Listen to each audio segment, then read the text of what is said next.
Alors, vous avez démarré l'ordinateur en session utilisateur. Donc, quelques petits conseils ici. Ne pas enregistrer, mais ce qu'on va faire, ne pas l'enregistrer sur le bureau. En session anonyme, donc session utilisateur anonyme, c'était comme ça que c'était écrit. Enfin, voilà. Ça risque de disparaître si l'ordinateur redémarre, suite à un plantage, par exemple. Il y a peu de chances que ça plante, mais... Voilà, quand on est en session utilisateur et qu'on met sur le bureau, ça arrive dans certaines configurations que tout disparaisse, tout ce que vous aviez mis dans la session utilisateur. Donc par contre, sur le disque dur interne, ça ne devrait pas disparaître. Voilà, donc n'enregistrez pas sur le bureau, enregistrez sur le disque dur interne de l'ordinateur. Et ne pas enregistrer sur une clé USB, c'est pas fiable, ce n'est qu'un support de stockage pour transférer des données, ce n'est pas comme un disque dur externe. Donc si vous avez déjà branché votre clé USB et que vous vous dites que vous allez enregistrer les choses sur la clé USB, ça n'est pas une solution non plus. Par contre, elle peut être connectée à l'ordinateur et vous pouvez de temps en temps, les données qui sont sur l'ordinateur que vous avez créé, les transférer.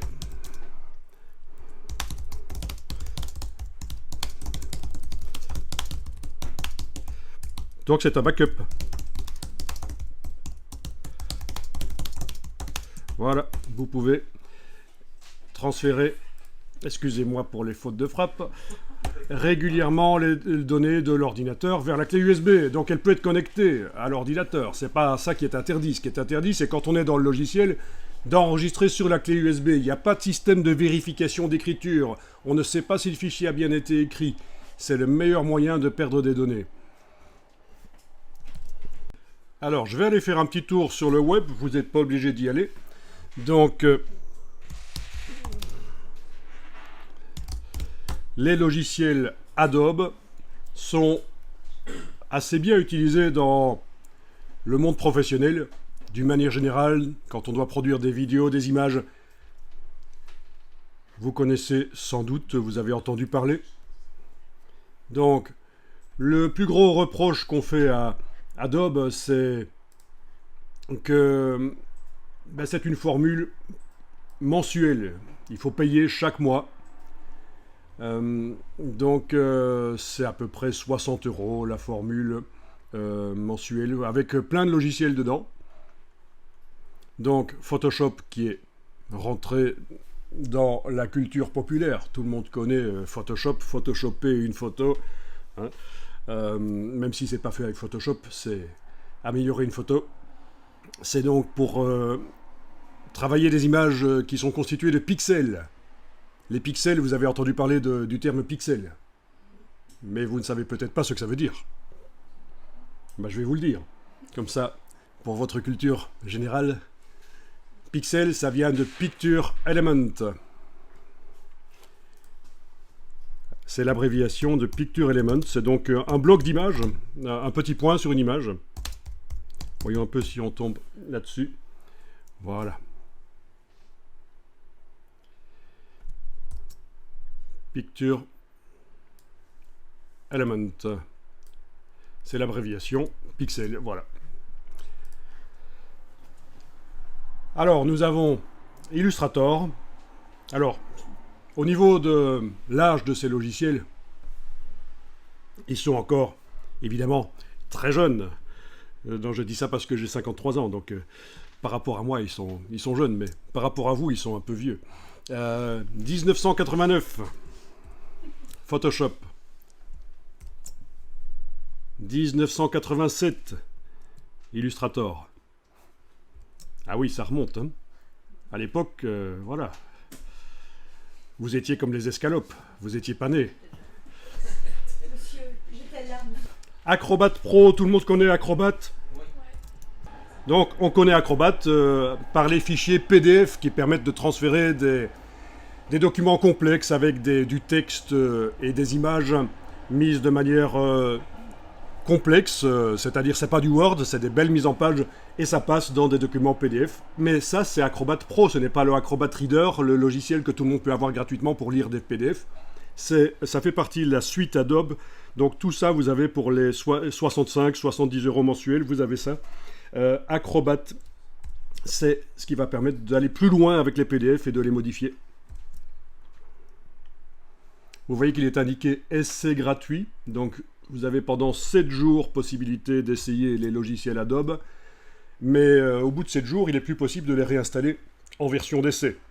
Alors peut-être qu'il y a une solution si vous créez des sessions différentes sur votre ordinateur, des sessions utilisateurs, et que vous installez à chaque fois sur une session différente. Je connais des personnes qui, elles, remettent complètement à zéro un ordinateur, le réinstallent complètement pour pouvoir réinstaller Adobe. C'est un peu du chipotage, mais ils ont des raisons de le faire. Voilà. Alors, première, c'est pour la vidéo. Firefly, c'est l'intelligence artificielle. Ça, c'est une révolution. L'intelligence artificielle, vous avez vu certainement, maintenant, ça commence à être connu. Il y a un an, c'était encore assez peu connu du grand public, mais maintenant, vous savez qu'on peut générer des images avec des prompts en demandant à l'intelligence artificielle ce qu'on veut, et puis il vous le crée. Donc Adobe s'est lancé là-dedans, a intégré ça notamment dernièrement à Photoshop et Illustrator pour générer des éléments. Et ça, c'est gratuit? Oui, il faut tester ça, il faut s'inscrire, et en effet. Mais ça, c'est donc Firefly, c'est à part, mais c'est aussi intégré dans les logiciels Photoshop et Illustrator, oui. Bien. Enfin, il y a plein d'autres choses, plein d'autres logiciels. Et donc, est-ce que 65-70 euros mensuels, c'est cher? Ben, tout ça dépend. Chaque fois qu'on se demande évidemment si quelque chose est cher, il faut rapporter ça à l'usage qu'on en a. Si c'est pour utiliser ça 3 fois par an, évidemment c'est cher. Si c'est pour l'utiliser plusieurs heures par jour, c'est peut-être pas tellement cher. Donc tout ça est relatif. Alors il y a des alternatives moins chères à Adobe. Donc moi je ne suis pas là pour faire la pub de Adobe. Il se trouve que c'est un outil professionnel qui est fort utilisé et que voilà, je m'adresse souvent à des gens qui, dans le milieu du graphisme, vont devoir devenir des professionnels, améliorer leurs connaissances s'ils sont déjà professionnels, et donc on va naturellement vers Adobe. Le fait que ça coûte 2 euros chaque jour n'est pas un problème pour eux. Ça c'est quand on est pro. J'ai oublié de dire que quand on est étudiant, c'est 30 euros chaque mois, voire même la première année, 15 euros. Mais après, ça devient plus coûteux évidemment. Alors ici, je vais vous montrer des logiciels indiens qui sont des clones de Adobe. Ils ont l'équivalent de Adobe Illustrator, c'est Affinity Designer. L'équivalent de Adobe Photoshop, c'est Affinity Photo. L'équivalent de Adobe InDesign, on n'en a pas parlé, c'est pour faire les publications. La plupart des magazines que vous voyez dans les librairies sont faits avec Adobe InDesign. Et là, vous avez l'équivalent donc chez Affinity, Affinity Publisher. Bon. Donc, il montre du photoréalisme ici, mais ça n'a pas beaucoup de sens de faire dans Affinity Designer ou dans Adobe Illustrator des choses qui ressemblent à des photos. C'est du très haut vol, il faut vraiment, c'est une niche au niveau du travail, c'est une niche, il faut avoir les clients qui sont prêts à payer pour des illustrations qui prennent plusieurs jours et qui pourraient être faites en 3D. Donc voilà. Ici, c'est l'équivalent de Adobe Photoshop. Je vous laisserai aller voir l'équivalent de Adobe InDesign. Alors, par rapport à Adobe, vous avez ces 3 logiciels pour 180 euros. Mais c'est un paiement unique, c'est ce qu'on appelle une licence perpétuelle. Vous avez payé une fois et pendant plusieurs années par la suite, vous avez les logiciels, vous pouvez les utiliser jusqu'à ce que... voilà. Il faut faire des mises à jour peut-être à un certain moment. Peut-être que les logiciels vont devenir trop vieux, mais pourquoi pas? Il y a encore des gens qui travaillent dans des anciens logiciels d'il y a 10 ou 15 ans et ça leur va. Voilà. Et ça c'est le prix pour les 3 applications, et pour chaque application c'est à peu près... ils font parfois des promotions à 50 € l'application, donc 50 € pour designer, 50 € pour photo ou pour publisher, parfois. Mais voilà, le prix exact, voyons un peu, est-ce que on peut le voir ici? On va aller voir directement précisément sur Affinity Photo par exemple, voilà. Ok, voilà, donc actuellement c'est 75 € l'équivalent de Photoshop, donc Affinity Photo, mais parfois ils font des promos à 50 €. Et ça fonctionne aussi, tout comme Adobe, ça fonctionne aussi sur iPad. Mais en version limitée, c'est une version plus limitée que sur ordinateur, bien sûr. Et il vaut mieux avoir un bon iPad, un iPad Pro. Donc pas un petit iPad mini. Quoique ça pourrait peut-être fonctionner, mais si on veut que ça suive au niveau de la puissance, voilà.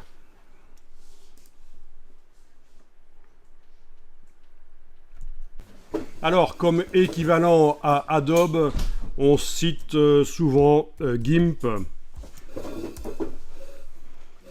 Pas le chanteur, hein. Celui-ci chante certainement beaucoup mieux. C'est donc très limité par rapport à Photoshop. C'est pas l'équivalent de Photoshop, mais quand on fait que du web, quand c'est pour préparer les images pour le web, ça peut peut-être être suffisant pour quelqu'un. Il y a plein d'autres solutions. Alors, dans le monde du community management, vous avez bien sûr Canva. Alors, voyons un peu. Voilà. Donc, Canva, qui est fort utilisé. Peut-être que vous l'utilisez déjà. Donc, l'avantage de Canva, comme son nom l'indique, c'est qu'il vous propose des canevas, c'est-à-dire des mises en page, des présentations, des bannières, déjà prédéfinies. Vous n'avez pas trop à vous poser des questions, point de vue créativité, parce que c'est fort basé sur les modèles en fait. Ce n'est pas le seul système qui est basé sur les modèles, il y en a d'autres. Évidemment, tout le monde s'engouffre un peu dans ces logiciels qui concurrencent Adobe, qui sont moins chers, qui vont être plus faciles, mais il y a évidemment un mais, c'est qu'au niveau créativité, vous ne pouvez pas faire exactement ce que vous voulez. Mais par contre, sans vraiment de connaissances en graphisme, vous pouvez produire des choses. Ok. Alors, au niveau du prix, bon, version gratuite, et est-ce qu'ils vont m'indiquer ici le prix? Non, ils ne m'indiquent pas le prix ici. Vous connaissez les prix? C'est pas 20 € par mois? 20 € mensuels, vous dites? Alors récemment, ils ont intégré l'intelligence artificielle dans Canva, vous avez vu? Qui a vu? Oui, vous avez vu? Ok. Donc voilà, ça devine ce que vous voulez faire, ça vous aide, c'est un assistant. On va de plus en plus vers ça, évidemment. Vers l'intelligence artificielle. Bon, qu'est-ce qu'on pourrait citer d'autre comme logiciel pour faire du graphisme, vous en connaissez? Alors, vous voyez qu'on est sur un Mac, vous êtes sur des Mac. Est-ce que vous avez l'habitude d'utiliser des ordinateurs Apple? Donc, il y a à peu près le tiers d'entre vous qui utilisent Apple et les autres sont sur des PC. Donc, ceux qui ont l'habitude de PC, ça va peut-être être un peu plus difficile de gérer les fichiers, mais c'est pas très grave, ça va d'aller, comme on dit. Voilà, alors moi j'utilise un Mac parce que c'est une habitude. Enfin, j'ai travaillé avec beaucoup de machines différentes. J'ai commencé en 1992 à travailler en infographie, et avant, dans les années 80, je faisais de la musique par ordinateur, vous voyez, avec plusieurs synthétiseurs connectés à un ordinateur. Mais donc, bizarrement, j'ai commencé par l'audio sur les ordinateurs, et puis donc j'ai travaillé avec bien sûr Apple, du PC 386, du Silicon Graphics, des stations de travail EVS pour faire de la retouche vidéo. Quoi d'autre? J'ai oublié. Wave. Ordinateur Yamaha, ça c'était avant, pour la musique, etc. Donc j'ai travaillé avec plein de plateformes, et finalement, moi je me suis fixé sur le Mac. C'est une question de choix et d'habitude. Mais alors voilà, qu'est-ce qu'il vaut mieux acheter, qu'est-ce qu'il vaut mieux utiliser? C'est surtout ça la question. Qu'est-ce qu'il vaut mieux utiliser, Mac ou PC? Bon, la réponse, elle est vite répondue, comme disait l'autre. Ça dépend de quel milieu, dans quel milieu vous voulez vous intégrer professionnellement. Alors, au niveau du community management, je pense que c'est assez panaché. C'est soit PC, soit Mac. C'est pas très marqué plateforme, vous êtes d'accord avec moi? On peut utiliser l'un ou l'autre. Mais il y a des métiers du graphisme, de la production d'images, de la vidéo, où on utilise principalement un certain type de machines, et peut-être même des boîtes, des entreprises qui utilisent principalement des Mac, et d'autres qui utilisent principalement des PC. Donc, il faut pas être celui qui utilise un Mac et qui va essayer de s'intégrer dans une entreprise où on n'utilise que des PC, ou inversement, celui qui utilise un PC et qui essaye de s'intégrer dans une entreprise où on n'utilise que des Mac. Voilà, il faut un peu être synchro avec ce qui est utilisé dans l'entreprise. Et donc voilà, il n'y a pas vraiment de bonne réponse. Mac ou PC, qu'est-ce qui vaut mieux? Voilà. Ceci dit, en gros, le PC sera moins cher que le Mac et plus puissant. Donc, au minimum, voici la config préconisée pour faire du graphisme de haut vol, y compris de la 3D, qui est quand même assez lourd. La 3D, ça peut être pour faire des projets de packaging, par exemple, ou pour faire des visuels avec de la 3D. C'est pas nécessairement pour faire du Pixar. Donc, un processeur Core i5 de 12e génération ou supérieur, carte graphique RTX 3060 ou supérieure. La préférence va à la nouvelle RTX 4060 pour les portables, mais en version desktop, la 3060 12 Go est plus intéressante que la 4060, car elle dispose de 4 Go de VRAM supplémentaires. Donc c'est utile pour les softs de 3D. Donc, toujours de la configuration PC préconisée, actuellement. 16 Go de RAM, c'est un minimum. 32, c'est mieux, mais plus rare sur portable, et souvent très cher. Mais sur PC de bureau, ça vaut la peine d'avoir 32 Go. Un portable de référence à bas prix, pour l'exemple, je ne dis pas que il faut acheter ça, c'est juste un exemple. Voilà. Donc, on est dans ces prix-là. Pour un portable, pour faire du graphisme quand même à un bon niveau. Alors, version bureau. Voilà. Vous attendiez à des prix aussi hauts ou aussi bas ou... Beaucoup plus haut. Beaucoup plus haut. Ben oui, mais voilà, donc c'est pas pour rien qu'il y a deux liens ici pour vous montrer que c'est pas nécessairement extrêmement cher. Ceci dit, c'est cher. Quand il faut sortir les 1000 €, c'est certain. Donc, ce sont des liens à titre d'exemple. Les machines de ce type sont disponibles chez tout revendeur informatique. Évitez les vendeurs de boîtes. Les vendeurs de boîtes, ben, c'est les magasins, les supermarchés où vous avez des gens bien sympathiques d'ailleurs, par ailleurs, qui vous vendent, qui vous conseillent sur les lave-vaisselle, qui vous conseillent sur les frigos, qui vous conseillent sur les ordinateurs. Enfin, ça, c'est des vendeurs de boîtes, quoi. Ils ont appris un texte, mais ils s'y connaissent pas vraiment. C'est pas possible de s'y connaître dans tout. Donc, il vaut mieux peut-être aller chez un vrai revendeur informatique qui fait que l'informatique et qui vend pas du lave-vaisselle, quoi. Alors, côté Mac, le meilleur rapport qualité-prix semble être le Mac Mini avec puce M2. Mais il faut ajouter un écran, parce qu'il n'y a pas d'écran, et un clavier, et une souris. Donc c'est pas très portable. Et on est plutôt dans le concept du transportable. Alors ne riez pas, parce que c'est le concept que moi, je viens d'adopter depuis le mois de juillet. Avant, j'avais des portables Mac, je me baladais avec des portables, et puis j'ai voulu renouveler mon portable parce que je trouvais qu'il devenait un peu lent. Et quand j'ai regardé chez Apple, j'étais à plus de 6 000 € le portable. Donc, ce que j'ai fait, c'est que j'ai acheté un Mac Studio, qui est là sur mon bureau. C'est une espèce de Mac mini surgonflé. Et c'est moins cher. Il suffit que là où je vais, je le dépose sur la table et je connecte un écran qui se trouve déjà là où je suis. Bon, pour ce qui est du clavier et de la souris, de toute façon... un clavier de portable, c'est pourri, vraiment. Il vaut mieux un clavier étendu. Il vaut mieux connecter, pour faire du bon boulot, un clavier étendu au portable. Donc j'ai toujours fait ça de toute façon sur tous mes portables. J'ai jamais utilisé le clavier du portable. J'ai toujours connecté un bon gros clavier étendu. C'est-à-dire étendu, ça veut dire que ça veut pas dire qu'il est élastique. Hein. Ça veut dire qu'il y a cette partie-là et toutes les touches. Voilà, quand on veut utiliser les logiciels et les raccourcis clavier, c'est pas sérieux d'utiliser le clavier du portable. Il vaut mieux. Donc voilà. Quand on lit ici que il faut ajouter un clavier et une souris, c'est pas un drame du tout. Hein. Ça se balade, ça se transporte. Hein. Et l'écran, évidemment, c'est plus difficile à transporter, mais il y en a partout des écrans. On peut avoir un écran comme ça, là où on bosse, et le connecter. Donc c'est le concept un peu du transportable. Le Mac Mini M2, voilà les prix. Ah oui, alors ce que j'ai pas dit, c'est que ça c'est les prix étudiants. Parce que si vous tapez Apple Éducation dans le moteur de recherche, vous tombez sur les prix étudiants. Ça fait à peu près 15% en moins sur le prix normal.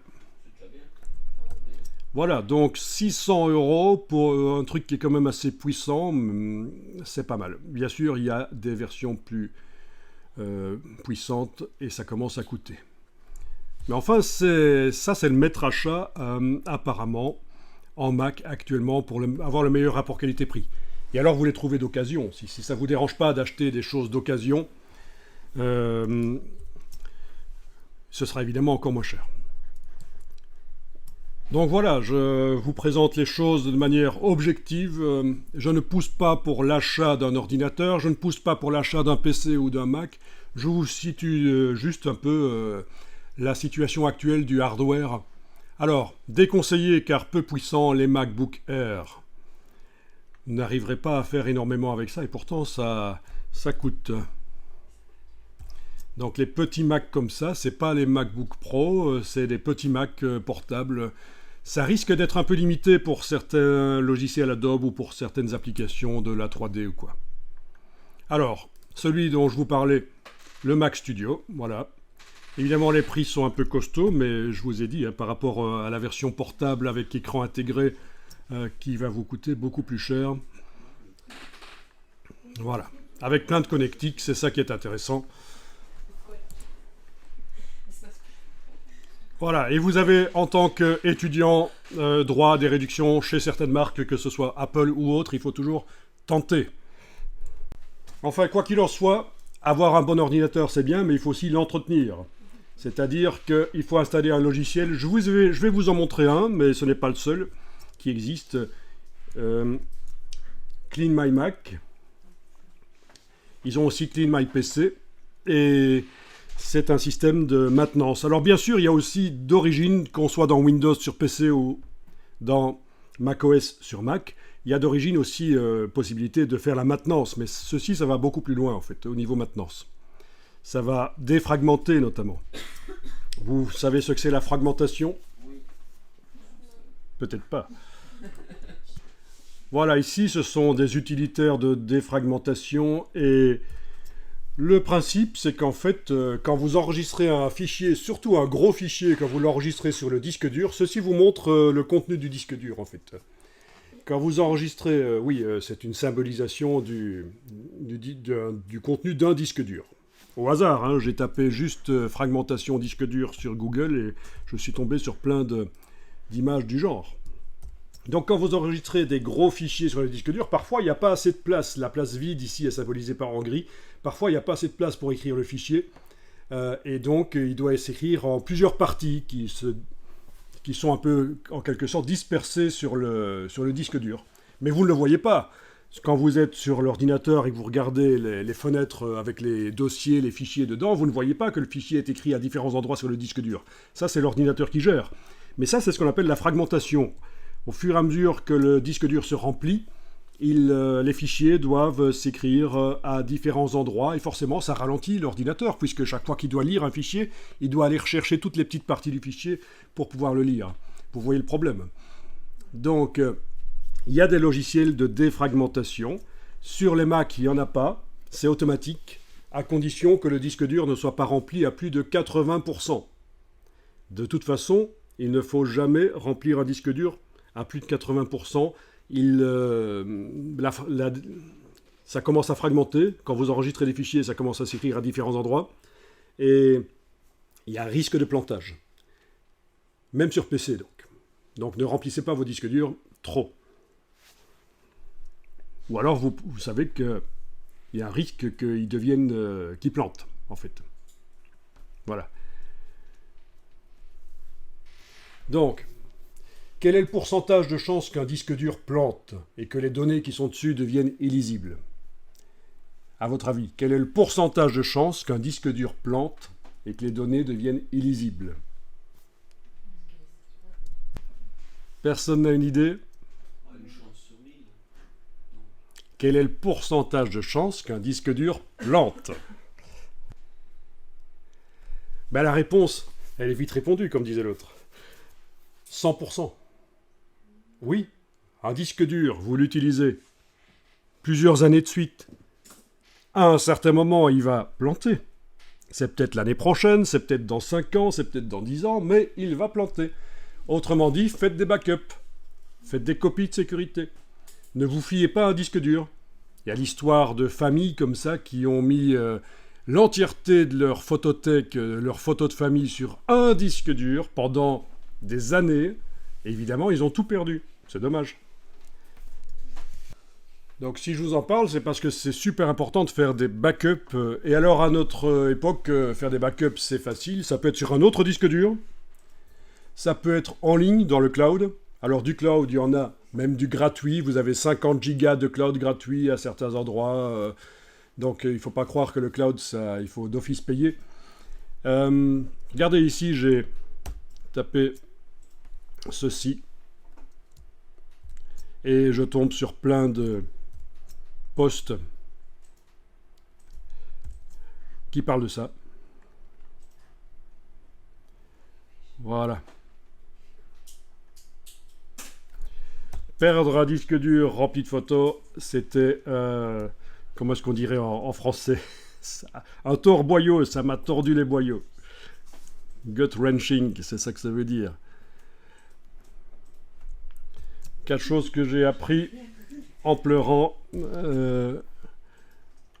Oui, parce qu'il n'y a pas que les disques qui crachent, il y a aussi les vols, etc. Donc il y a plein d'histoires comme ça. Ce n'est pas permis à notre époque, surtout quand on est du cloud gratuit, de perdre ces photos. Voilà, j'ai perdu 10 ans de de photos, etc. Voilà. Mortalité d'histoire, faites des backups. Alors, il y a 2 logiciels qu'on va tester. Vous avez la version 2023 installée. Moi, j'ai la 2024 installée sur l'ordinateur, mais comme vous ne l'avez pas, j'utiliserai la 2023. La 2024 est vraiment majeure comme mise à jour, que ce soit Illustrator ou Photoshop, puisque ça intègre l'intelligence artificielle. Mais bon. Et donc, on va faire de l'Illustrator et du Photoshop principalement, peut-être du InDesign un tout petit peu pour que vous voyez, on ira ouvrir un document. C'est donc le logiciel qui sert à faire de la mise en page, vraiment à un niveau professionnel. C'est ce qui est utilisé pour faire tous les magazines, les livres, la plupart, plus de 99% des magazines sont faits avec Adobe InDesign. Alors là, vous allez pouvoir lancer le logiciel Illustrator.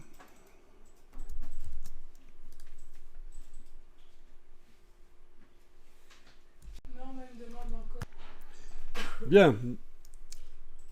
Est-ce que vous avez le bouton Nouveau fichier? Vous pouvez cliquer sur lui. Voilà. Et vous pouvez cliquer sur Créer.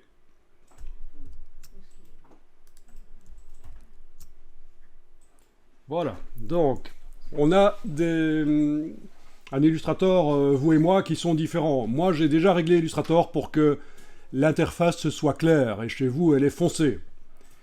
En fait, il y a différentes choses qui sont différentes entre vous et moi, là, entre votre Illustrator et le mien. Donc ce qu'on va faire, c'est... On va tous, vous et moi, remettre à zéro Illustrator pour l'avoir en réglage d'usine. être certain de l'avoir non modifié par des sessions précédentes d'utilisation d'Illustrator. Alors pour ça, on est sur un Mac, il y a un menu Illustrator, vous allez dans le menu Illustrator. On serait sur un PC, il faudrait aller dans le menu Édition, Réglages. Et là, c'est Illustrator, Réglages. L'Illustrator fonctionne de la même manière quasiment entre Mac et PC. Donc il y a quand même le système d'exploitation derrière, macOS, qui influence un peu.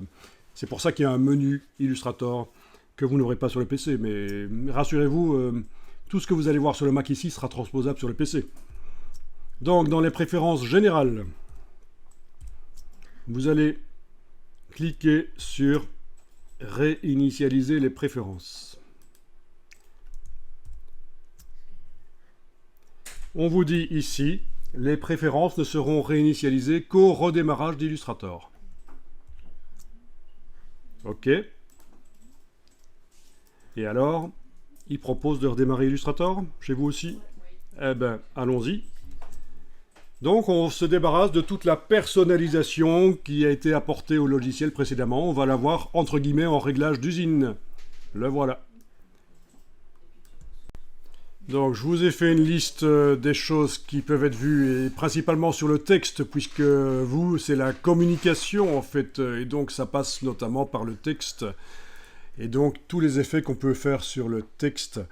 Alors, ce dont on va parler, d'abord, il faut que je dise que c'est, voilà, des effets sur du texte dans Adobe Illustrator, et que tous ces effets peuvent ensuite être récupérés dans Photoshop. Donc on transfère ce qu'on a fait dans Adobe Illustrator dans Photoshop éventuellement. Ça, il faut le savoir. Ensuite, on va commencer par cette première chose ici, qui est vraiment essentielle. Régler l'approche optique sur du texte. On va voir le kerning game et on va éviter les kerning disasters. Donc on va faire ça. Avant de faire ça, il faut qu'on règle Illustrator un peu.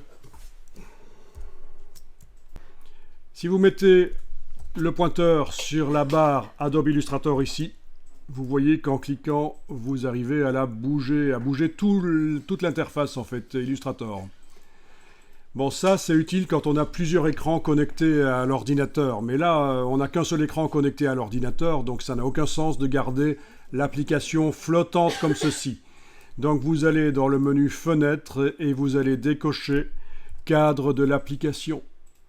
Menu Fenêtre, Cadre de l'application, vous le décochez, voilà.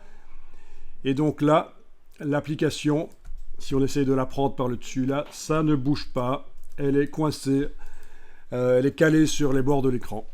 Bien sûr, on a la fenêtre qu'on a créée tout à l'heure, le nouveau document, lui peut bouger, mais pas l'application.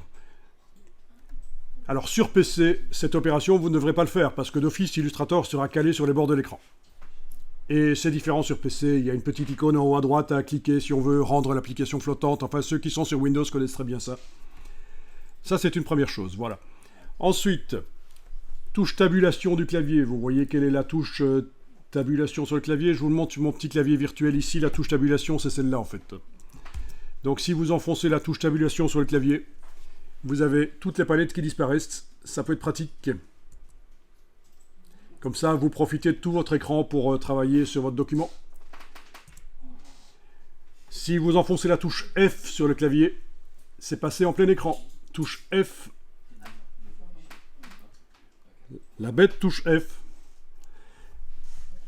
Encore une fois, et on est revenu à la situation de départ, la fenêtre flottante. Touche tabulation pour faire apparaître le reste, vous voyez. Donc, quitte à faire disparaître avec la touche tabulation toutes les palettes de Illustrator pour vraiment profiter de Illustrator, autant aussi enfoncer la touche F pour faire passer plein écran le document. Alors, le zoom avant, le zoom arrière, le panoramique, il y a bien sûr dans la palette des outils la loupe et la main pour faire ça, mais on ne va pas l'utiliser, on va utiliser les raccourcis clavier. Donc si on positionne le pointeur sur l'écran et qu'on enfonce la touche Alt et qu'on joue avec la roulette de la souris, c'est le zoom avant et le zoom arrière. Zoomez fort en arrière, vous voyez une grande zone là autour de votre feuille A4. C'est... Ah oui, chez vous c'est la touche option. J'ai dit la touche Alt, mais c'est la touche option en fait. vous voyez une grande zone autour de la page. Toute cette zone est une zone qui peut accueillir des travaux que vous faites, des manipulations que vous faites. Vous n'êtes pas obligé de travailler directement sur la page, vous pouvez le faire à côté. C'est pas un problème dans Illustrator, ça revient au même. Donc on peut très bien faire des choses sur le côté, là, à côté de la page, au-dessus, à droite, en bas, et puis les amener sur la page quand on a fini. C'est pas un problème, on n'est pas obligé de travailler exactement sur la page dans Illustrator. Barre d'espacement sur le clavier, c'est la main. Vous gardez la barre d'espacement enfoncée et vous cliquez, vous bougez. C'est le panoramique. Et bien sûr, quand on est en zoom avant sur un document, ça marche aussi pour passer d'une partie à l'autre de ce document. Voilà. Alors là, je vais la mettre la page sur le côté. Voilà, elle n'est plus là. On ne sait pas où il est. Donc, une bonne solution, quand on ne sait pas où est la page, là, je réenfonce la touche tabulation pour faire apparaître les palettes. Une bonne solution, c'est le double-clic sur la main dans la palette des outils. Si vous double-cliquez sur l'outil main dans la palette des outils, vous avez la page qui revient au centre. Voilà pour la navigation dans Illustrator. Alt roulette pour le zoom avant. Et barre d'espacement pour la main. En supposant que par exemple je suis avec l'outil principal de Illustrator, la flèche noire. En enfonçant la barre d'espacement, je peux bouger la page. Alt roulette, je zoome en avant, en arrière. Voilà. Alors on a un petit problème, c'est que vous n'avez pas la palette complète des outils. On va faire en sorte que vous ayez la palette complète, comme ça vous verrez la main à cet endroit-là. Donc vous allez cliquer sur les trois petits points qui sont dans le bas de la palette des outils. Et vous allez sur le panneau là, en haut à droite, demander avancer au lieu de base. Du coup, vous avez une palette des outils, mais elle n'est peut-être pas en deux colonnes, elle est peut-être en une colonne. Vous allez la mettre en deux colonnes maintenant avec le double flèche ici. Voilà, la double flèche pour la mettre en deux colonnes. Et là, vous avez la main. Vous pouvez double-cliquer sur elle. Ça vous mettra la page le plus grand possible sur l'écran. Alors ici, je vais me débarrasser de toutes les palettes qui ne sont pas des palettes d'outils. Donc tout ça, voilà, tout ça. Et je vais m'en débarrasser d'un coup. Et je vais faire ça en enfonçant sur le clavier. Je vais vous montrer sur mon clavier virtuel. En enfonçant la touche Shift. Donc c'est pas Caps Lock, c'est Shift. Vous la gardez enfoncée et en même temps vous enfoncez brièvement la touche tabulation. Et ça va vous escamoter toutes les palettes sauf la palette des outils. Voilà.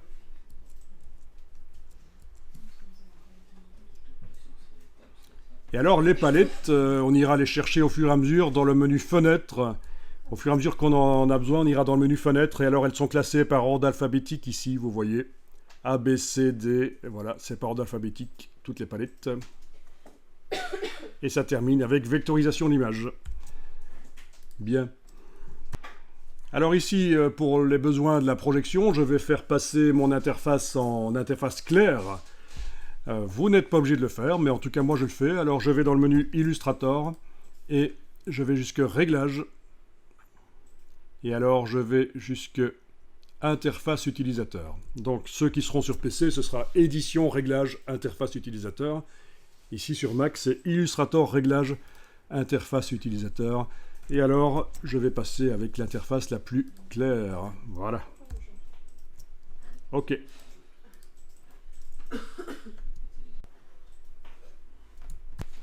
Je vais régulièrement enregistrer les documents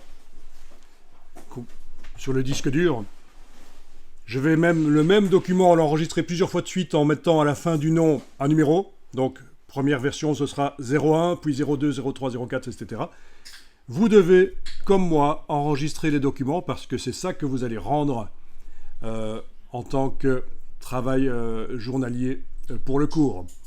Donc, vous devez absolument enregistrer. Donc, ne faites pas l'erreur que parfois certains font de tout faire dans le même fichier. Vous voyez, quand on va travailler dans un document, à un certain moment, je vais dire « J'enregistre le document, je change le numéro à la fin, je mets 02. » Vous devez le faire.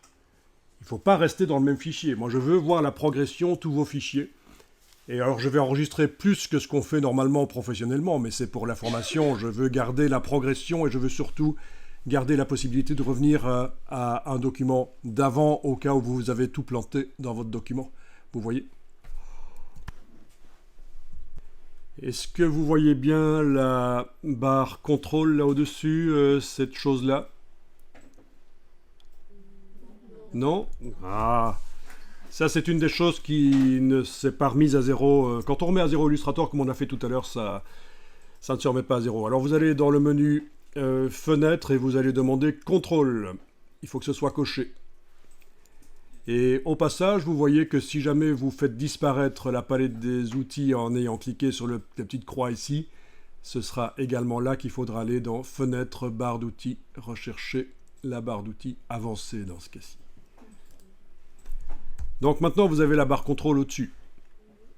Donc c'est une barre qui montre, en fonction de l'outil qui est activé, ça montre des choses qui viennent en fait de toutes les palettes. Ça vient des palettes là. Les choses qui sont montrées dans la barre contrôle, mais donc c'est une espèce de raccourci aux fonctions essentielles de l'outil actuellement activé. Donc c'est pratique.